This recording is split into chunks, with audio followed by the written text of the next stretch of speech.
highly intelligent, dangerously powerful, the unchallenged sovereign of Earth's oceans. They are the orca, killer whales, and their complex societies extend back into antiquity. But does our modern society now threaten theirs? Join Jean-Michel Cousteau and his team as they investigate humankind's mirror in the water and discover that the orca's fight for survival is in fact now our own. It's Jean-Michel Cousteau, Ocean Adventures.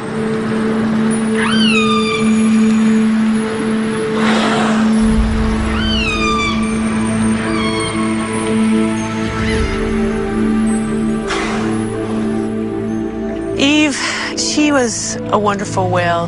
When I was first out here, I had no VHF radio, I had no radar, I didn't even have a compass, and once became lost in the fog. I felt like I was in a glass of milk. You just can't see anything. And I could hear on the hydrophone this big cruise ship headed for me. Anyway, Eve and her family, the next 20 minutes, came up so close to my boat that I was constantly switching the engine into neutral because I didn't want to hit them. And after a few minutes, I could just barely see something, and it was an island, and I popped out, and I was into the glorious sunset and in the clear, and I kept waiting for Eve's family to come out of the fog, but they never did. And that was, for me, it was like worlds colliding, trying to figure out what had gone on, that she had turned around, that she'd stayed by my boat, and then when I was safe, she turned around again. And at that moment, I believed all the stories about dolphins pushing sailors to shore. I don't know what it is about these whales, but they do things like that, and everyone studying these whales sees the same thing. They are our counterparts in the sea, the most complex marine species on the planet. Orca, the ruler of the ocean. Male orcas can be 9 tons, 32 feet long, with a towering dorsal fin 6 feet tall. But crowned with a smaller curved fin, it may be the females that rule the pod.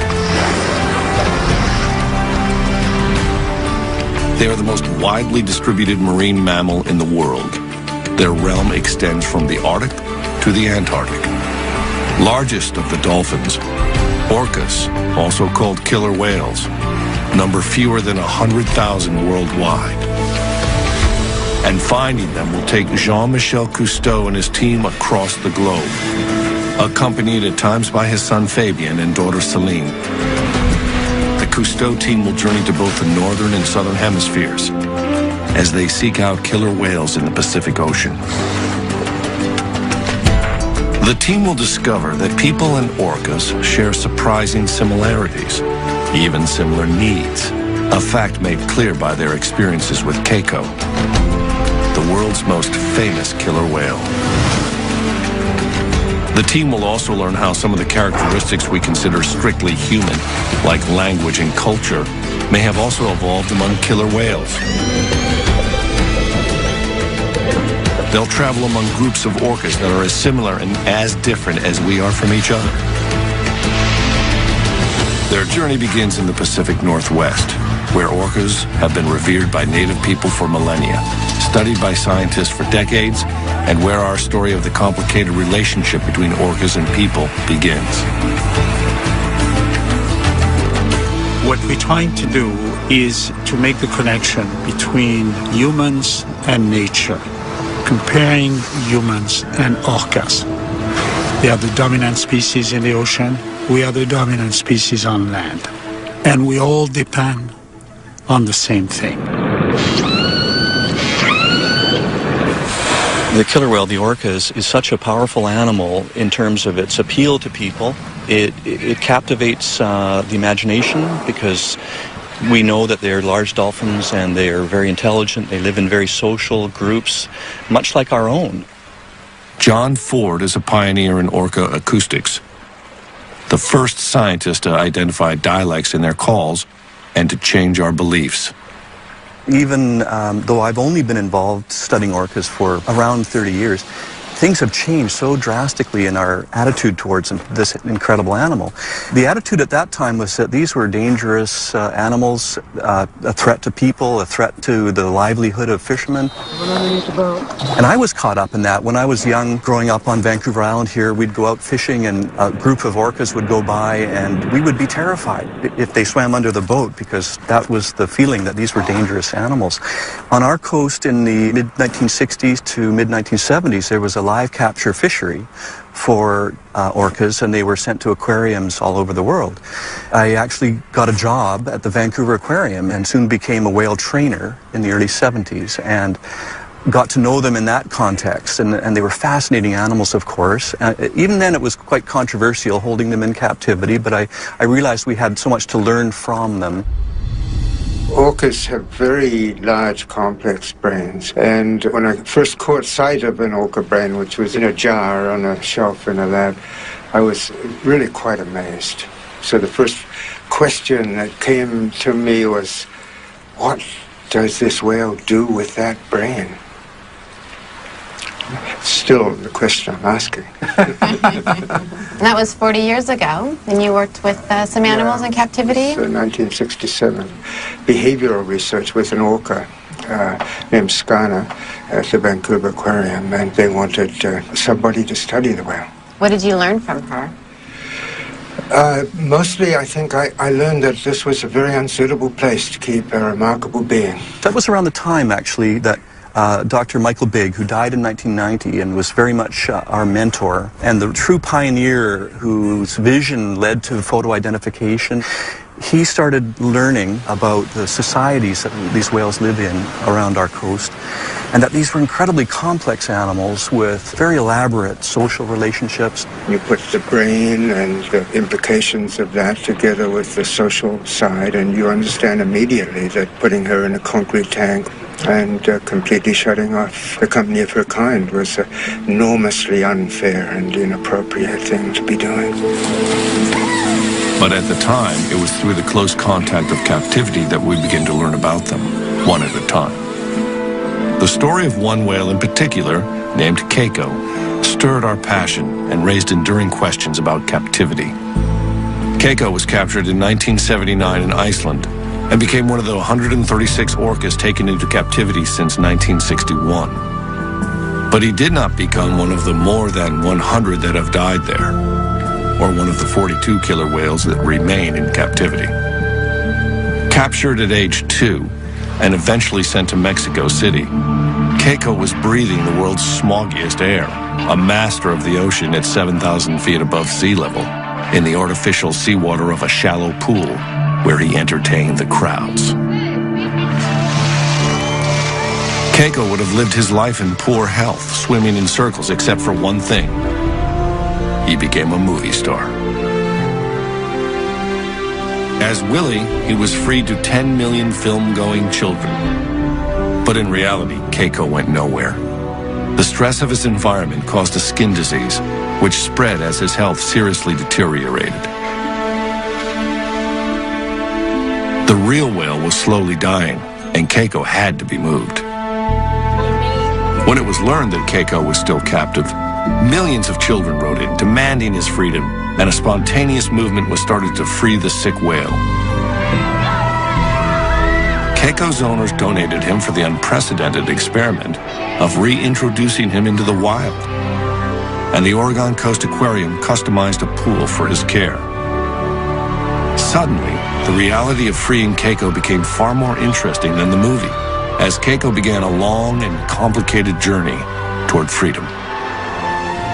Ultimately, true freedom for Keiko would mean being accepted into a pod of wild whales, since orcas live their entire lives in tightly connected social groups where all members are related to each other. It's now understood the best chance for Keiko would be to find his mother. It very much is a matriarchal society, or matrilineal, in that everybody in the group is related through female descent to a female ancestor. Individuals stay with their mother or their grandmother for the whole life. And it took some years to really understand that, because it is very unusual in that the large adult males never leave the group.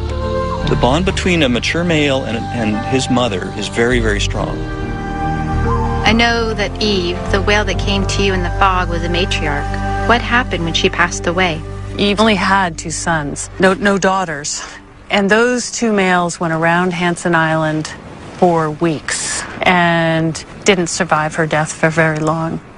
Generally, the males will join their sister's family, but they become a loose satellite. They never again have the bond that they had with their mother. It's a unique social system.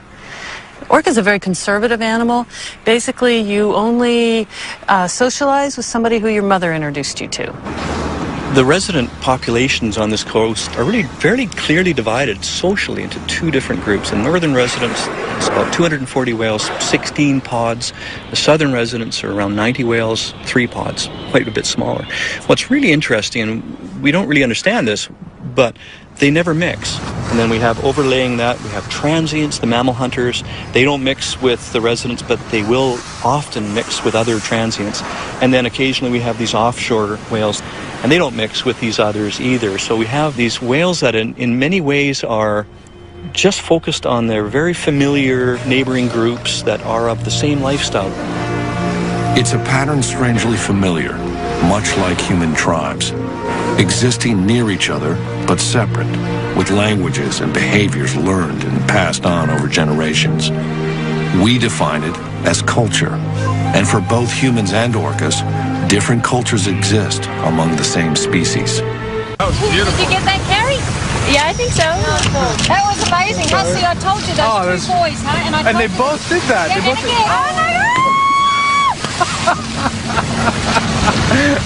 The New Zealand orca I found are just so completely different from the Pacific Northwest. I had this paradigm that was how orca were around the world. They had a matrilineal society and stayed in very strongly bonded groups, and that there was another population who fed on marine mammals. Well, it turns out here that the New Zealand orca are moving around between groups. They feed on fish, sharks, rays, and marine mammals. Acoustically, they're different. They have a good Kiwi twang, just like I do. And it looks like they're moving big distances compared to the animals up there. I've got them travelling an average of 100 to 150 kilometres a day. And I think that's one of the things that fascinates me about orca is the different cultures. Even though they're in similar habitats, they're just so completely different. Orcas have been stable in the social groups that we're looking at now for literally thousands of years. If you look at the society and understand that this has evolved over a very long period of time, you realize that you're looking at a successful society. Wild pod. The challenge for him would be enormous, since strong social bonds may actually define what it means to be an orca. At the time, no one knew how to free a captive orca. It was a new frontier to trainers like Steve Clausen and to Jean-Michel, who became involved in the effort and who saw Keiko as a symbol of more than just one whale.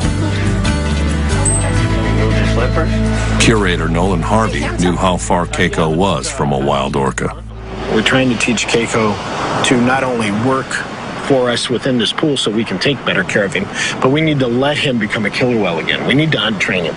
Our goal all along has been to give him control of his life. We're an active part of it, especially since he is here by himself. But the idea is to let him start making those decisions on what he wants to do, when he wants to do it. Where previously, anytime he did anything, it was because somebody asked for it. Even with vastly improved conditions, Keiko continued to demonstrate his frustration from living in an artificial environment. He expressed his stress in Mexico by gnawing the concrete pool, damaging his teeth, and it continued in Oregon on his favorite rock. A decision was made to cover it in order to discourage the behavior and to protect the teeth of the ocean's greatest predator. An orca's sharp, conical-shaped teeth make feeding on large prey possible, but Keiko primarily eats fish which orcas swallow whole, so his damaged teeth should not be a problem in the wild. When he arrived in Oregon, Keiko was 1,000 pounds underweight, but soon doubled what he was eating in Mexico. His waistline increased by 3 feet. He gained nearly 2,000 pounds and grew 8 inches longer. But he still had to be taught to catch live fish as a milestone for his release. and in order to survive in the wild.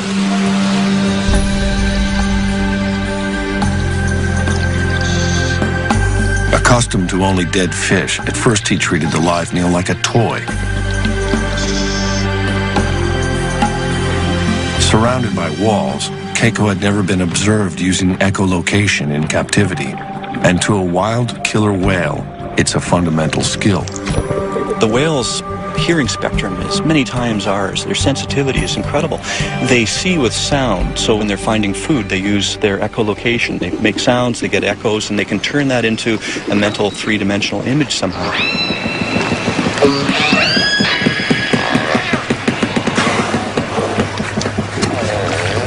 You know, when you go into different places around the world and you look at what orcas are doing and understand that they've sort of figured out how to live in the particular niche that they happen to have found, it's really interesting looking at the differences. As gray whales migrate up the coast through Monterey, California, a pod of transient orcas show why they're called wolves of the sea. They hunt in packs to isolate, then overpower a gray whale calf. It's a predictable hunt, with as many as a third of the calves taken by orcas. 20 to 30 whales may work together and share the bounty. Sharing seems to be really important in these groups. It seems to be part of the way that the whales live together to avoid competition. Certainly they food share when it comes to feeding on larger animals, but that's probably more a facet of the fact that these things that they're feeding on, like whales, are so big and there's not many of them. In terms of they kill one, then everybody has to feed on it. A female, the best hunters, will bring up a fish, and others from her matriline will come over and share that prey item. What's kind of surprising for the residents, they will share even a salmon that's perhaps only 5-10 pounds. They will share that, even though any whale in the group could easily swallow it. It has given us a new appreciation and insight into the workings of their society. That said, even though their dietary preference is culturally maintained and driven, they don't seem to be really adaptable in the short term. It might take a while before they can start focusing on alternative species. Killer whales are real traditionalists. They only do what mom did. They eat when mom eats, and they socialize with the whales that mom socialized with. They really don't like to branch out. So if you have a habitat change and that particular prey is not there anymore, then it's difficult for the orca to adapt. Within decades, and for a variety of reasons, orcas throughout the world may be at the crossroads of adaptation or extinction as their prey diminishes, something the resident whales of the Pacific Northwest now face. It's a growing issue for the future, but is similar to the question of whether Keiko would be able to adapt to hunting live fish in the wild. Without another whale to teach him, Keiko initially seemed confused about the shift in his diet, until finally either hunger or common sense kicked in, and he began to catch a few live fish. In the wild, that wouldn't be enough. Using ultrasound to measure Keiko's fat layer or blubber, the staff identified where it would show if he weren't eating enough. In theory, by measuring his blubber so easily in the wild from an extended pole, scientists could know if and when they would have to intervene. They did know that Keiko would have to be in better shape than he had ever been, so even his 30 different toys were designed with a purpose. Filled with water, a 200-pound ball became Keiko's workout. When he first arrived, Keiko could barely hold his breath for 3.5 minutes. He soon progressed to almost 18, normal for a wild killer whale. But Keiko was still far from a wild whale, which was vividly seen when at night he gathered his toys around him to sleep. An array of cameras and hydrophones captured Keiko's movements and sounds. Taking advantage of this opportunity, scientists carefully analyzed his vocalizations, trying to match them with specific behaviors, hoping to take a step toward understanding killer whale communication. Keiko, however, had not communicated with another orca in more than 20 years. I was studying a pair of whales called Orky and Corky. They would begin conversations with certain sounds and end conversations with certain sounds. And I realized that studying communication between those two whales in captivity would be like studying communication between two people in a prison. That there was no way that I was going to actually learn what they were saying and the real context of their lives. I'll tell you the main thing about Corky, and she's a survivor. She has been in captivity for 38 years, about 43 years old, which is incredibly old for a captive orca. Most of them die within 10 years. She still uses the calls of the A5 pod, and she is swimming round and round the tank, and in a concrete tank, the sounds that they make reverberate off the walls of the tank. They're constantly in an acoustic fuzz. I think it's an incredibly stressful environment simply because of that. And how is your research here at Orca Lab different? Well, when I was working in captivity and understood that if one wanted really to learn about them, you needed to go into the wild and study them there at a distance. And that's where we got into developing remote hydrophone systems that enable us to hear whales that we can't see.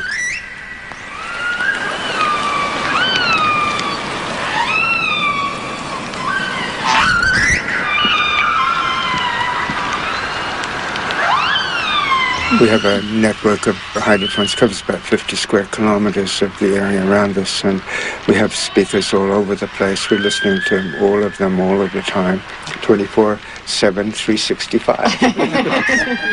But we're normally listening to a space, and there are many voices in that space. In a sort of general sense, we understand when the whales are doing certain things. We understand when they're chasing fish, for example, because we're hearing echolocation.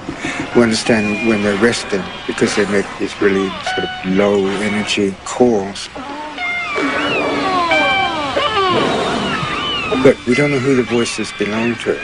So I think a really fascinating area to get into is the question of who as individuals are we listening to. And if we can understand who's speaking, maybe ultimately we might begin to understand what is being said. I wanted to take all that I had learned in captivity and apply it to wild whales. And so I contacted a brilliant scientist in Canada, Dr. Mike Bigg, and I asked him, do you know what family of whales Orky and Corky came from? Which sounds like an extraordinary request, but he at the time was photographing each dorsal fin and saddle, learning to tell them apart, collecting all the pictures from the capture, and there was a bunch of pictures that showed this whale we now call A23 with little baby Corky just before she was taken from her mom. So I had no boat experience. I threw everything into a pickup truck and we pumped up the Zodiac in Alert Bay, and we went out there, and I stopped and I put the hydrophones down, put on the headsets, and it was her family calling. And for the first time, I heard these sounds in their natural environment just rolling on and echoing. And my first feeling was enormous guilt that it was me that was there, not Corky. But that's how I found them.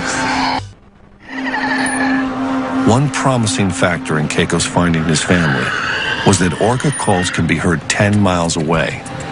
There was hope for a dialect match among the North Atlantic orcas, where Keiko would be reintroduced, 100 miles from where he was captured. To prepare for his move, a bay pen was constructed in a pristine Icelandic bay. Finally, the day arrived to return Keiko to the home he barely knew. This had been Keiko's unexpected journey to freedom that millions of children demanded, but that no one knew exactly how to accomplish. Jean-Michel had watched Keiko's transformation for over 2.5 years and had been witness to his devoted fans. Good luck! Even the U.S. Air Force had agreed to rent a C-17 cargo plane and crew for the trip, announcing it was in the best interest of the nation to fly Keiko home.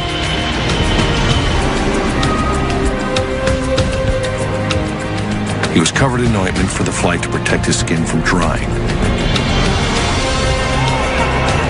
After 15 anxious hours out of his element, Keiko was at last returned to the cold ocean waters of his birth.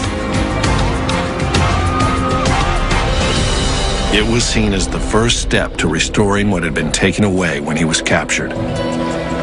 Keiko would first have to acclimate inside the confines of the Bay pen.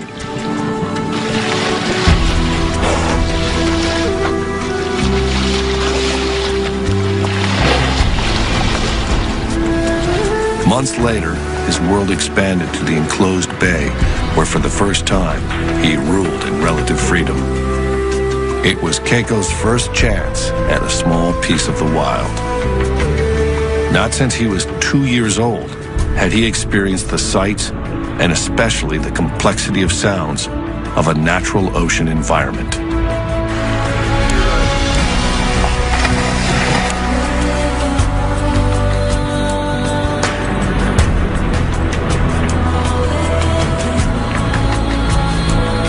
It had been 23 years, half his expected lifetime, since Keiko had even seen the bottom of the sea.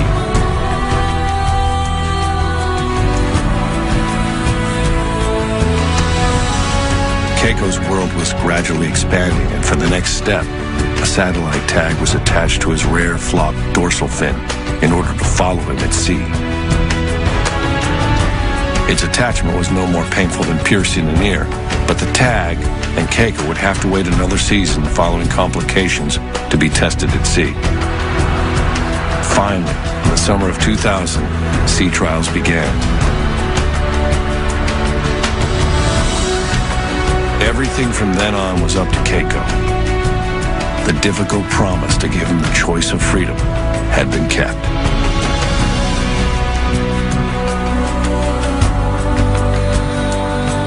Then at last, Keiko was within feet of wild killer whales.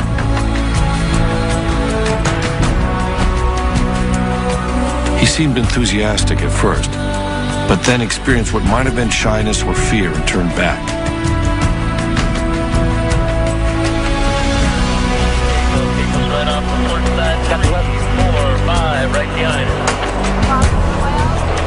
Later encounters looked aggressive, and Keiko continued to seek the shelter of the boat.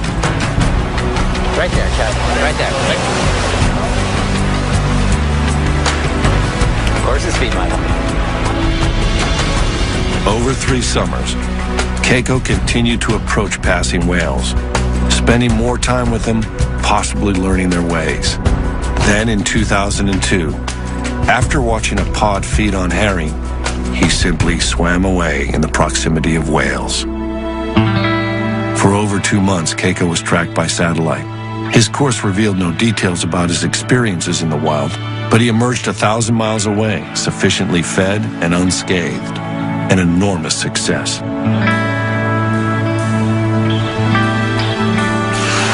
Then, perhaps seeking human companionship or just chasing an easy meal, Keiko followed a fishing boat into a Norwegian fjord. Keiko was still alone, but he was welcomed by enchanted children who must have felt they already knew him. Strong bonds are undeniably formed between captive orcas like Keiko and people. But we've been slow to consider that the ocean's greatest predator, wild and free, may also be curious to understand us. Hey, I see you there. Come on. Come on. Hello. Hello. Who's that? Come on. Hello. What you doing? What are you doing? And I said, oh, you've got... Do both of these whales take interest in your boat? Well, you know, as a scientist, you have to say no. But as a whale hugger, oh, for sure. You know, there's no doubt in my mind. Right there. You see him? Yeah, he's right there. Yeah. I see his fin. Hang right in there so you can see him. You know, when he's swimming on the side underwater like that, he can see you through the water surface just like you can see him. So it's a bit distorted, but he definitely knows that you're there. So, you know, leaning right over and looking at him, it's just as interesting for him as it is for you. Right. Yeah. Right. And I find if I take no notice of them and I put on my scientific face and I just take my notes and everything, they don't interact. But if I have a good time with them and really interact with them, then they get all involved as well. Oh. Yeah. In an effort to both protect orcas and to involve the public, Orca Hotline, Ingrid speaking. Ingrid founded the Orca Project Hotline. Oh, that's fantastic news. And so what direction were they going when you saw them? Her nationally advertised number rings with reports of orca sightings and strandings like that of the whale she named Ben. Oh, Ben. He stranded in 1997, and I knew him before the stranding, but when you're involved with an animal at that sort of level, there's just something about it, you know, and they look you in the eye and they're at your mercy to rescue them. And with Ben, we had an overnight ordeal, and then we rescued him, and the next day he was back with another group of orca, which was just incredible. But a year later, he got run over by a boat, and it was just tragic. But a year later, I found him, and his dorsal fin, the back half, had completely collapsed and folded over. So now he's got this funny little fin where bit sticks up and the rest folds down. But he survived, and he's very cautious of boats now. But he'll still come over to my boat. I think that by showing people the variation within the individuals, it makes the animals a little bit more personable, if you like. If somebody can call me up and say, hey, I just saw Ben, it gives them a little bit of a stake in Ben's life. And so hopefully, you know, they'll slow down their boats, they'll drive a little more respectfully. The data, of course, is really valuable for my research, but ultimately I want it to be that the public will want to protect these animals. Keiko, however, was at risk of being loved too much by a well-meaning public. The Norwegian government passed laws to protect him, and the Free Willy Keiko Foundation and the Humane Society of the U.S. agreed to continue his care. He arrived in Norway, obviously having fed himself at sea, but without fish in the fjord, concern grew, and the decision was made to begin feeding him again. Keiko had everything he needed, except the company of his own kind. In 2003, after more than a year in Norway, at age 26, relatively young for a male orca, Keiko took a final breath and died from a pneumonia-like virus. His burial was the last outpouring of affection for the whale we thought we knew and who had done everything we asked.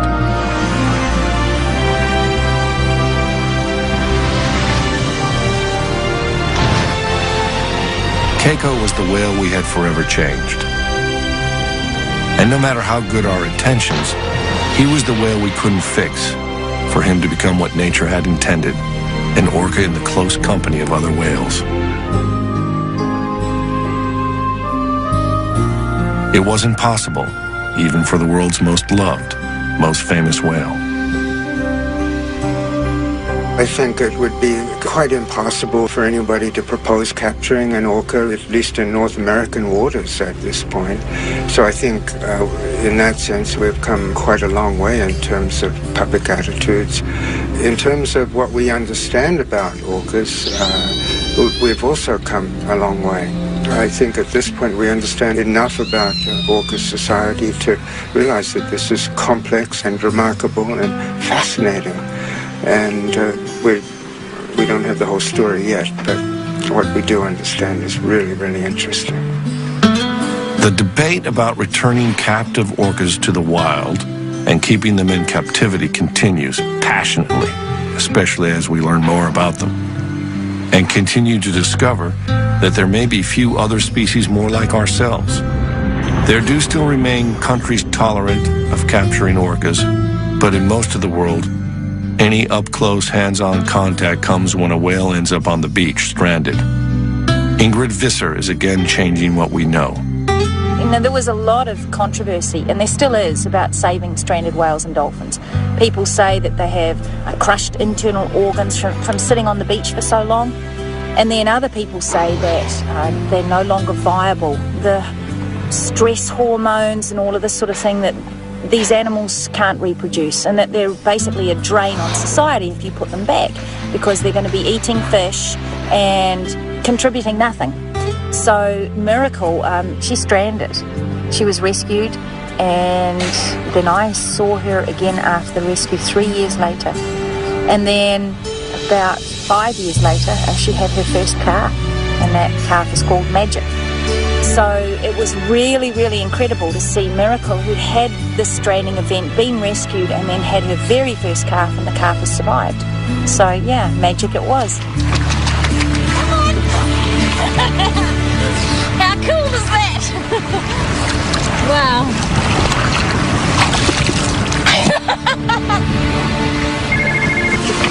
Orca Hotline, Ingrid speaking. In the middle of her research, Ingrid gets a call that a small female orca is stranded on an isolated beach in heavy surf. She and the team rush to assist. She's somewhere on this bit of coastline here. We're not sure exactly where, but this area here, these lines on the chart are marking that it's really rough and surf breaking. So we're kind of hoping we'll be able to pick her up and move her by tractor and trailer somewhere into here. Okay, well, let's do it. Time is critical in a stranding rescue, so Ingrid and Jean-Michel will fly directly while the team drives the 5 hours to the site. New Zealand's hills are bordered by a twisting 9,300-mile coastline. Whale strandings are fairly common, but successful rescues are not. The orca was first sighted around 1 o'clock by some hikers in a very remote part of the west coast, west of Auckland, tossing and turning in the surf. We ultimately got to the beach, and indeed, this young female, a little over 3 meters long, was very badly stranded. So when we actually first saw her, of course, there's just the natural emotions of just wanting to break down and cry, and knowing that she's away from her family, and knowing that she has no idea if we're people that are going to help her or hurt her. But help comes by digging holes for her flukes and flippers to relieve the discomfort, then keeping her skin moist.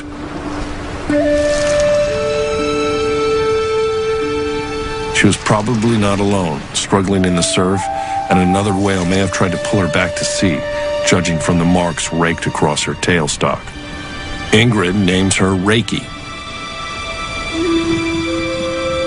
Most important to her survival is keeping the young whale hydrated after hours of stress on the beach. Ingrid is successful in getting her to accept a tube bringing water. Yeah. It's a triage that also involves reassurance and comfort.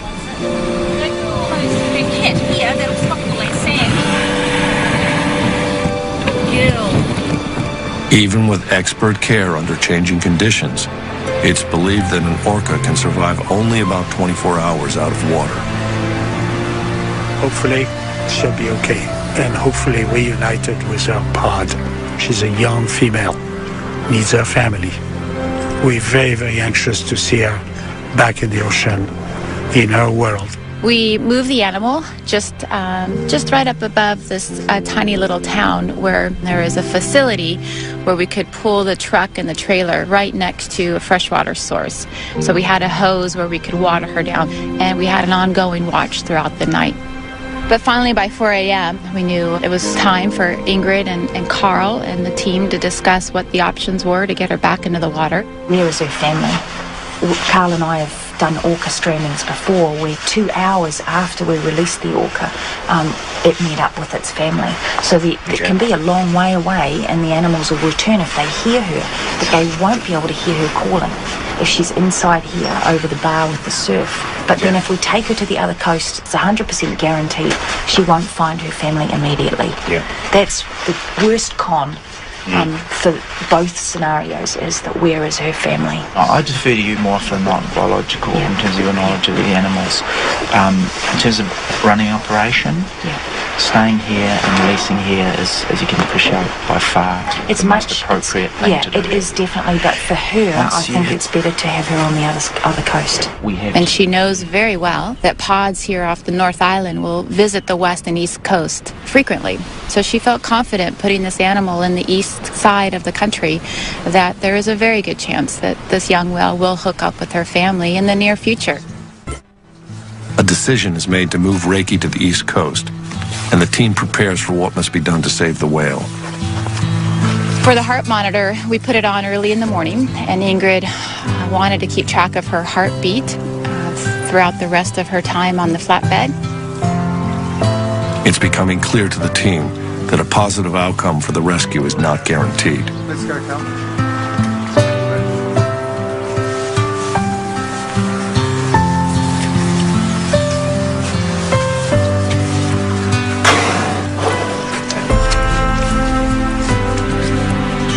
For me personally, it was the first time I've seen an orca so close. But Ingrid, with her trust in us, we really were not only filming and assisting, but we were participants. And when she had asked me to sit next to the whale and help keep the heart monitor on her the entire time, it was my job then to really have that continuous touch with the animal and really hopefully transmit my calmness to this animal. And her heart was very normal, was average between 60 and 80 heartbeats per minute. And there were times when it even dipped a little bit, which was hopefully a sign of her calmness. And so an unusual procession moves through New Zealand's largest city.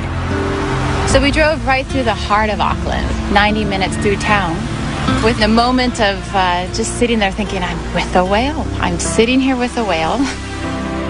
We finally arrive over the east side and pull into the harbor and the ramp. We're about to put the animal in the water, and there's well over 100 plus people cheering as we drive up.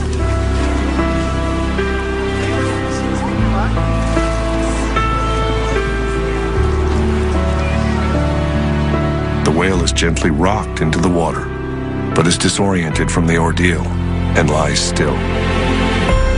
From there's a full flood of emotions. And at first, the animal is hardly moving at all. And Ingrid's like, it's all right. You know, her muscles, if you could just imagine your muscles just cramped for hours and hours and not being able to stretch. So she just is probably just, you know, stretching out and getting back into this fluid environment. And finally, Ingrid says, just have some of the people back away and only 2 of you stay close to her to support her.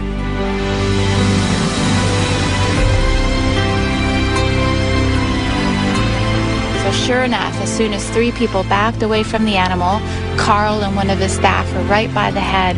She just gives a big kick of her tail, and you just see the movement in her dorsal fin just slice through the water as she slowly travels out in the deeper water. We've heard the stories of dolphins pushing people in need back to shore, and now this team has carried a young whale back to the sea with a chance at life.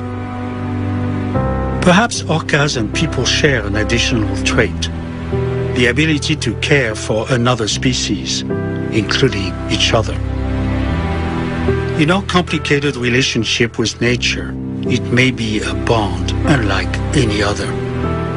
I think I've only just begun to scratch the surface with these guys. Pretty much every time I go out, I see something new or interesting, and I just wish I knew so much more about them. Just the real basics, like where do they go when I don't know where they are? What are they saying to each other? How do they teach the young ones how to catch things? And what happens to them when they're naughty? And just, yeah, fun stuff like that as well. And then on the science side of things, how are they impacted by pollution in the marine environment? What sort of things can we do to protect their habitat? If you teach people about these animals, they're going to understand them better. And if they understand them better, they're going to love them more. And if they love them more, then, yeah, they're going to look after them, I hope. For a long time, it stumped me. People go, why do we need the whales? Why do we need the whales? And, you know, in truth, why do I need my earlobe? You know, why do I need any specific part of my body? Because it's part of the whole. And you can live without parts, but it's a degraded existence because it's all knitted together.